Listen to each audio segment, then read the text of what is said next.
Limang maaring epekto ng paninigarilyo. Unang-una, increased risk for heart disease. Ang paninigarilyo accelerates the buildup of fatty deposits sa ating mga ugat.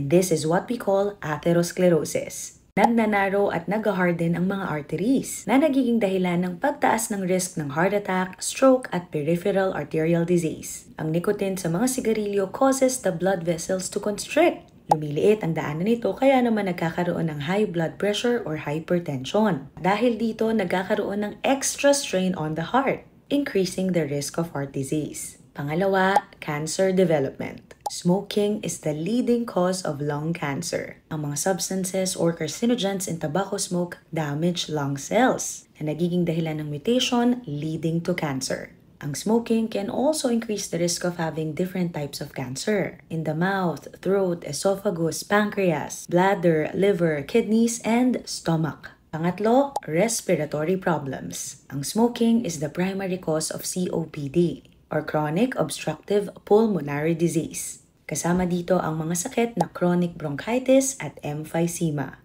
Ang mga kondisyon na ito damage the airways. Kaya naman maaring makaranas ng tuloy-tuloy na pag-ubo, hirap sa paghinga, wheezing at shortness of breath. Ang mga smokers ay prone din sa pagkakaroon ng respiratory infections, katulad ng pneumonia. Pang-apat, premature aging of the skin.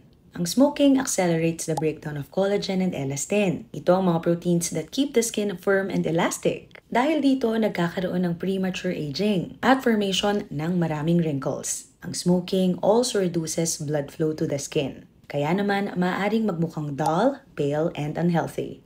And lastly, harmful effects on reproductive health. Smoking can affect both male and female fertility. Sa mga kalalakihan, it can lower sperm count and sperm quality. At sa mga kababaihan naman, maaari nitong maapektuhan ang ovulation. Take note that smoking during pregnancy increases the risk of miscarriage, pati na rin premature birth, low birth weight, at stillbirth. Tandaan na ang smoking not only harms the smoker, but also those who are exposed to second-hand smoke. And the best way to protect your health and the health of those around you is to quit smoking as soon as possible. Okay? Mag-ingat po kayo parate. I'm Dr. Lian. Follow for more health tips.